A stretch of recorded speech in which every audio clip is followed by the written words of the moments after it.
Let's talk about the kettlebell clean. The clean is when you take the bell from a swing or a dead stop position and bring it up to the rack position. What is the rack position? So the rack position is right here. Notice that my wrist is straight, it's not bent. Notice that the bell is resting between my bicep and my forearm.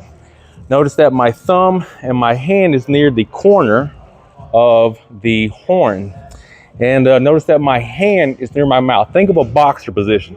This is our desired rack position. Not out here, not anything wazoo, right here like a boxer.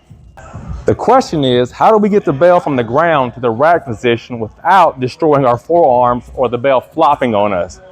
This is the best way I've ever learned, and I learned this from the functional kettlebell team, shout out Cliff, which is a 3-part movement designed to get you in a good clean position.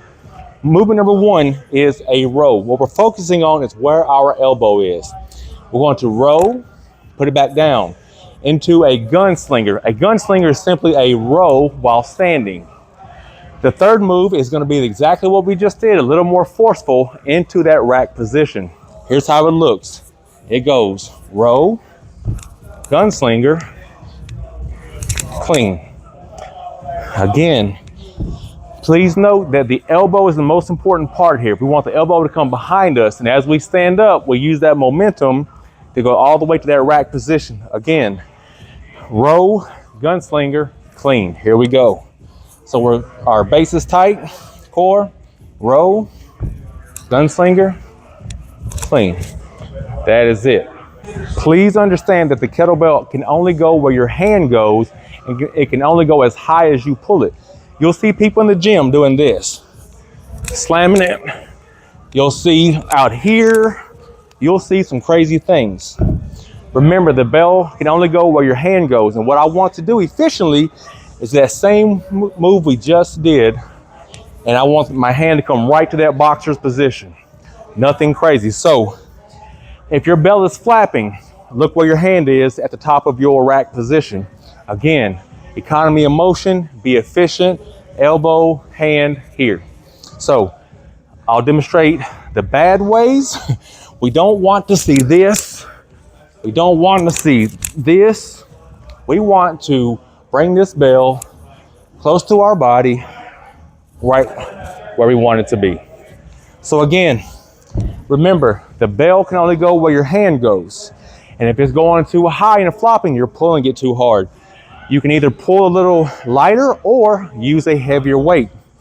For some strong people, grabbing light weight is kind of funky for them. It's kind of wobbly. This is nothing, right? So if you're learning the technique and you're just not getting it, it's possible that the weight is too light. Work your way up. Don't jump from 30 to 80. I have a 53 pound. I'm very comfortable with 53 pounds. I can do this drill talking. I can do this drill in my sleep. I'm very comfortable with this. Find something you're comfortable with. Practice over and over and over, because the more repetitions you do, the better you're going to be. Get to it.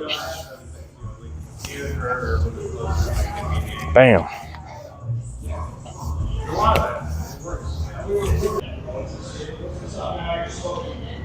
Oh, they're talking about automating it? Oh.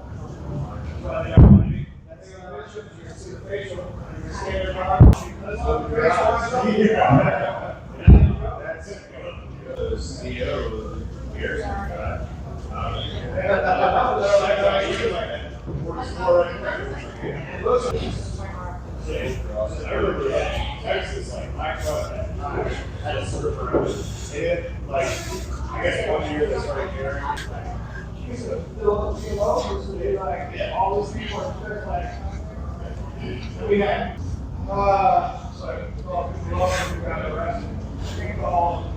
everywhere. Wolverine and Deadpool, but they had them in too small socks, and I was like, oh, like those are my favorite character.